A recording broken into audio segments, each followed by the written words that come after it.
yolüstü lezzet durakları Knorr'la yola çıkıyor.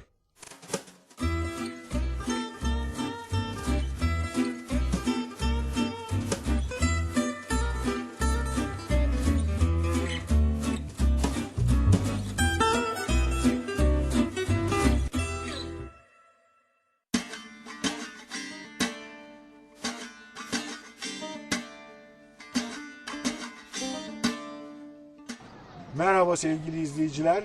Bu hafta bereketli Mezopotamya'nın ortasında yükselen Mardin'deyiz. Mardin yaklaşık 5000 yaşında ve birçok kültüre kucak açmış muhteşem bir kent. Labirenti andıran gizemli sokaklar, taş ustalarının tüm maharetlerini sergileyen evler, camiler, kiliseler, bütün bunlar Mardin'e masalsı bir hava veriyor. Kültürler kucaklaşınca yemekler de çok lezzetli oluyor. Mardin mutfağı çok zengin ama maalesef ki bu yemekleri tadabileceğiniz lezzet durağı sayısı pek fazla değil. Sözü fazla uzatmayalım. Gelin hep birlikte Mardin'de nerede ne yenir onu izleyelim. Mardin'deki lezzet durakları yolculuğumuz başlıyor. Darıldım ben sana canım, böyle mi olacaktı? Vuruldum baksana kan, yerde mi kalacaktı? Darıldım ben sana canım, böyle mi olacaktı? Vuruldum baksana kan. Birinci caddedeki Cerces Murat Konağı Mardin'in en önemli lezzet duraklarından bir tanesi. Neden mi? Çünkü burada yörenin bütün lezzetlerini hemen hemen bulmak mümkün. Ebru Hanım, sizin bu meşhur nohutlu, patlıcanlı, mahlepli bir etli pilavınız var. Evet. Bu ilk geldiğimde de bana bunu tattırmıştınız Evet, ve bunu ben hiç tattırmıştım. unutmamıştım. Şunun bana ayrıntılı bir anlatırsanız ben bu sefer hafızamda tutup evde yapacağım. Çok güzel. Becerebilirsem tabii. Şimdi şöyle bir şey var. Genelde misafirlerimiz hep bizde patlıcanı, daha doğrusu sebzeyi mutfağımızda gördükleri zaman şaşırıyorlar. Çünkü birçok insan için Güneydoğu mutfağı demek, daha doğrusu hepimiz için aslında bu böyle, kebap, acı ve çiğ köfte demek. Aslında bu böyle bir değil. Siz bana Mardin mutfağını sorarsanız ben size etin, sebzenin, bulgurun ve baharatın uyumu diye anlatacağım. Kuzu eti kullanıyoruz. Kuzu etini haşlıyoruz. Kuzu eti haşlandıktan sonra haşlandığı sırada biz patlıcanları eline kesip onları kızartıyoruz ve yağını süzüyoruz. Onları kenara ayırıyoruz. Sonra domatesleri ay şeklinde kesiyoruz. Sonra kuru soğanı hazırlıyoruz. Pirinci daha önceden ıslatıyoruz. Tuzlu suda, sıcak suda ıslatıyoruz ki belli bir erişkinliğe gelsin diye. Bütün bu hazırlık safhasından sonra kuzu eti haşlandıktan sonra onu kendi yağıyla kavuruyoruz. Arkasından üzerine onu tencerenin tavada, daha geniş bir tavada yapıldığı zaman daha güzel oluyor. Tavaya yaydıktan sonra üzerine hazırlamış olduğumuz kuru soğanları, nohutu ve ondan sonra domatesi koyuyoruz. Ve en son patlıcanı diziyoruz. Kızartmış olduğumuz patlıcanları diziyoruz. Üzerine tuzunu, yeni baharını, karabiberini, tarçınını ve mahlebini koyuyoruz. Burada önemli olan bir şey var. Eğer bu sırayı şaşırdığınız takdirde bu yemek güzel olmuyor. Mutlaka bu sıra. Evet, mutlaka et, soğan, nohut, domates ve patlıcan. Mutlaka da baharatlar patlıcanın üzerine gelmeli. Sonra daha önceden ıslatmış olduğumuz pirinci süzüp onun üzerine koyuyoruz. Ve yaklaşık pirincin seviyesine yakın sıcak suyu koyup üzerine bir kağıtla, tülbent de oluyor ama biz kağıt kullanıyoruz. Kağıt koyup kapağını kapatıp kısık ateşte demlenene kadar bekliyoruz. Yani pilav taneleşinceye kadar. Tane tane olana kadar biz bunu bu şekilde sonra sunuyoruz. Sonra ters çevirip. Biz bunu evet genelde ters çevirip oradan servis yapıyoruz. Muhteşem bir şey.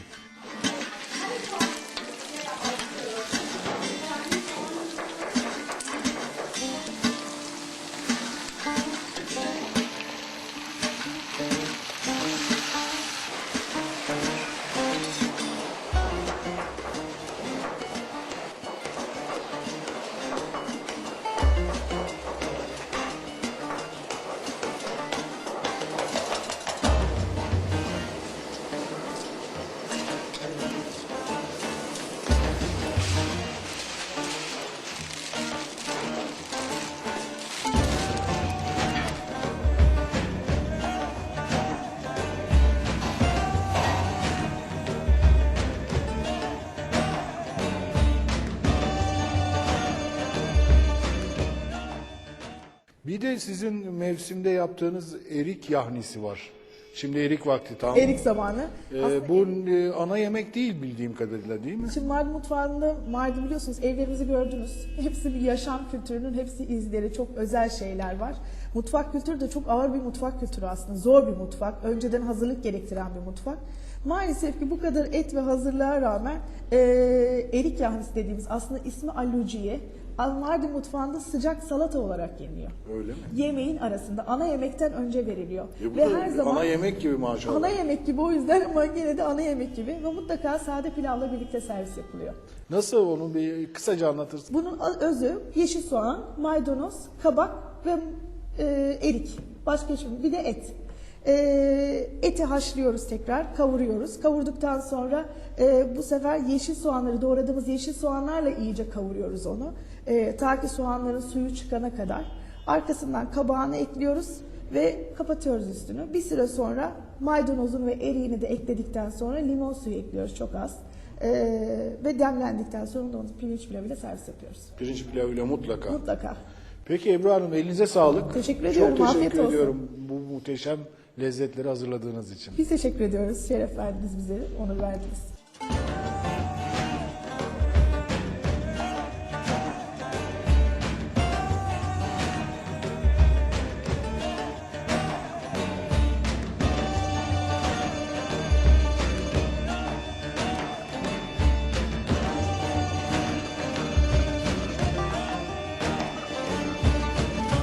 Darıldım ben sana canım, böyle mi olacaktı?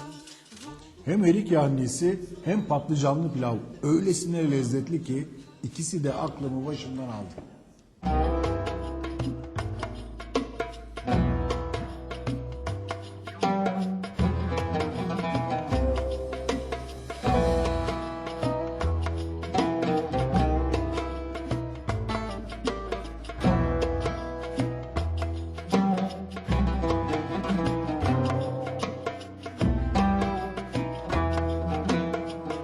Birinci Cadde'deki Rudo, Mardin'in en bilinen lezzet duraklarından bir tanesi. Neden mi? Çünkü tam 1910'da Mardinlilere çok lezzetli kebaplar yediriyor. Veli Bey, tarihiniz nedir? Nerelere dayanıyor? Tarihimiz efendim aslında 1910'un yıllarına dayanıyor. Rahmetli dedem bu mesleği Halepli bu ustadan aldı. O dönemlerde Cumhuriyet kurulmadan önce bir Halepli ile beraber bu mesleği icra ediyorlardı. Peki eti nasıl hazırlıyorsunuz kebaba? Zırhla, yani zırh tabir ettiğimiz büyük bıçaklarla elle çekiliyor. Hiçbir şekilde ürettiğimizde kıyma, makine kıyması söz konusu olamaz. Niye peki? Farkı nedir? Farkı şu efendim, şimdi bıçakla hazırlanan etler lezzeti, yağı, tadı içinde kalıyor. Bu etin içine bir şeyler koyuyor musunuz? Zırhla çektiğiniz etin içine. Efendim sadece tuz, acılıya biber, biraz maydanoz ve bir avuç un. Başka hiçbir şekilde bir şey katılmıyor. Peki bunun ocakçılığında bir ustalığı var mı? Gayet tabii efendim. Saplaması bir ustalık, doğranması bir ustalık, pişimi de bir ustalık efendim.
Ardında bir asır tecrübe olan bu kebabın hakkında yorum yaparsam biraz ayıp olur.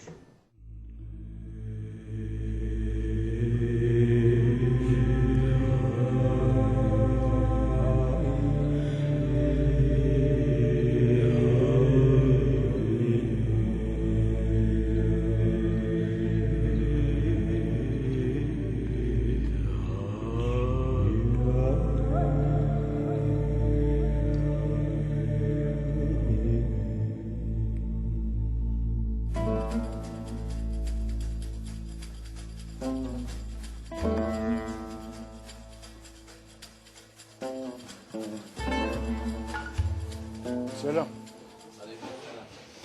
Şöyle bir oturayım ha. Nedir bu peksime? Nedir bu peksime? Mardin'e özgü bir şey. 50-60, yüzyıllardan beri yani eski örf adetler. Peki nasıl yeniyor bu? Bu kuru da öyle dişlerine güvenen daha doğrusu yiyebilir ya da satılıp yürüyor. Sabah kahvaltısında çok hoş oluyor. Ekmek niyetine bu, ha. Ekmek niyetine. Bu nasıl yapıyorsunuz bunu? Dilimliyorsunuz ekmeği. Yok ayrı, bunun hamuru ayrı. Ayrı mı? Nasıl Ayrı. hamuru? Hamuru diye ekmek hamurdan daha sert. Mayası az, katkısız. Kurutuyoruz. Daha sonra 2-3 defa fırına atılıyor bu. Kesilip gene fırına atılıyor. Mardinliler seviyor mu? Seviyor. Kiloyla mı satıyorsun? Kiloyla Kaça satıyor. kilosu? 2,5. Peki bu şeyler ne, çörekler? Bunlar da bu da eskiden beri gelen bir örf adet. Çoğunlukla şu anda taziyelerde, ölümlerde yapılan bir şeydi. Mevlütten sonra dağıtılan. Başka şeylerde yemek şey veriyor. Mardin'de çörek dağıtılıyor Mevlütten sonra. Bunu işte tatlı olsun diye. Tatlı yani taziye niyetine Ha, evet. Öyle bir adet yani. öyle bir adet. Peki elinize sağlık. Teşekkür ediyorum. Teşekkür Sağ olun. Hayırlı işler. Sağ olun.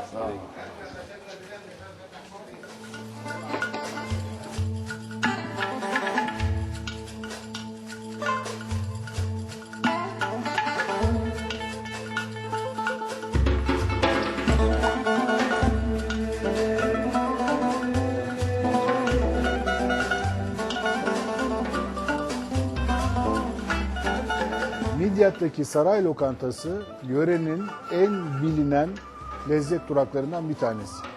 Burada hem çeşit bol hem de çok lezzetli.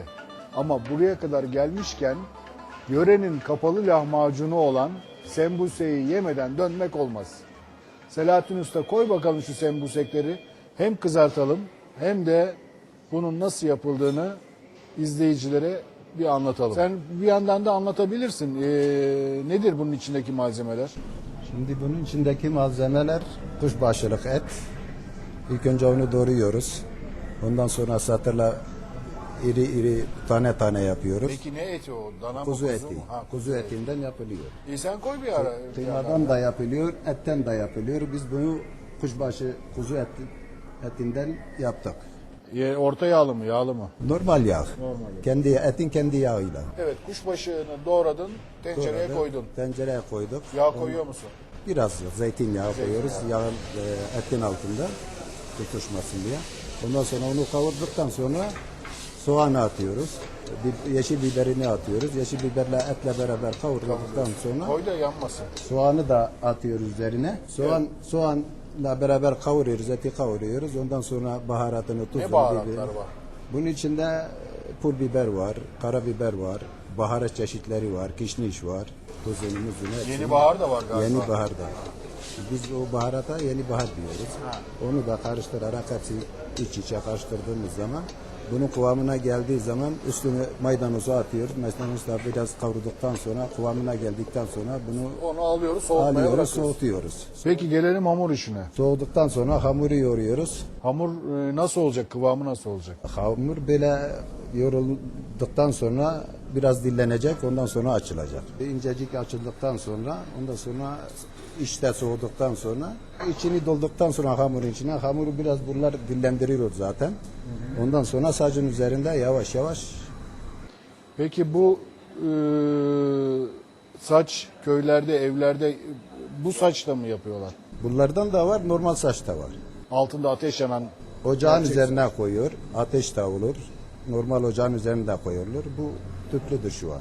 Peki ne kadar kızaracak şimdi bu? Ben ağzım sulanmaya başladı. Bunlar yavaş yavaş kızarıyor zaten. Böyle hemen acele olmaz. Ha, biraz sabretmek lazım diyorsun. Zaten kokusu yayılmaya başladı baharatları.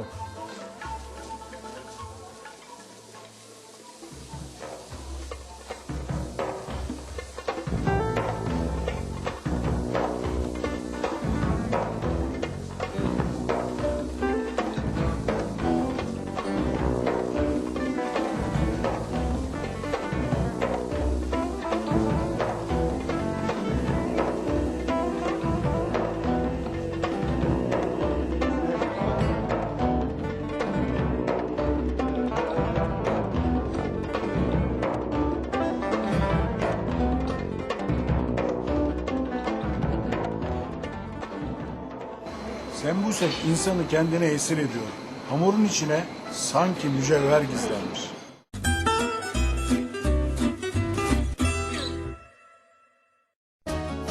Yolüstü lezzet durakları Knorr'la yola devam edecek. Yolüstü lezzet durakları Knorr'la yola devam ediyor.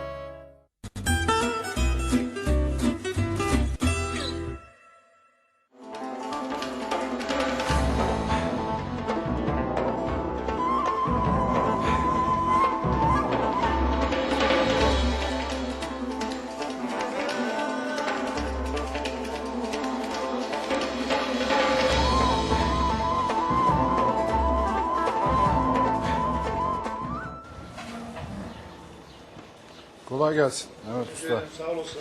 Kaç yıldan beri bu işi 40 yapıyorsun? sene buradayız. Her- Aski garaj buradaydı.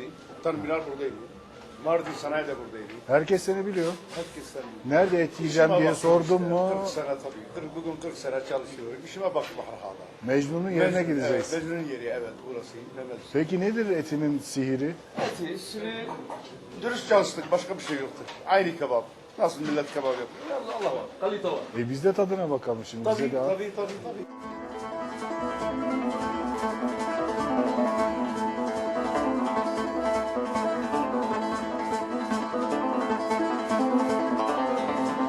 Mecnun Usta'nın kebabı gerçekten de çok lezzetli. Eğer benim gibi bir kebap severseniz ve Mardin'e gelirseniz mutlaka Mecnun Usta'ya uğrayın. O güzel kebabından yiyin. Aman unutmayın.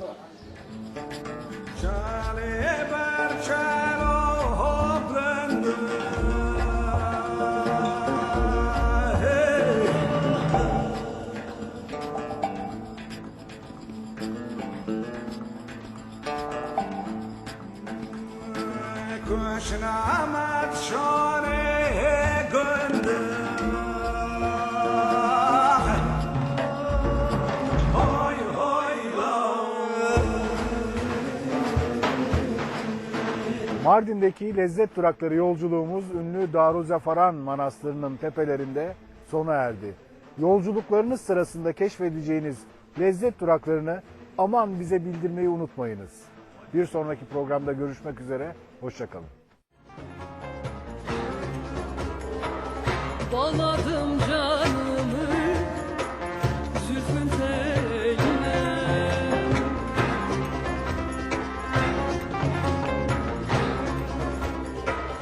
Bağladım canımı zülfün teline.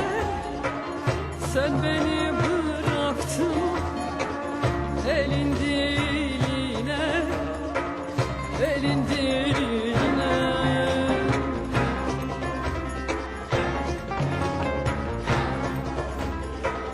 Güldüm Mahsuni'nin berbat haline, Mervan'ın elinde farelense de.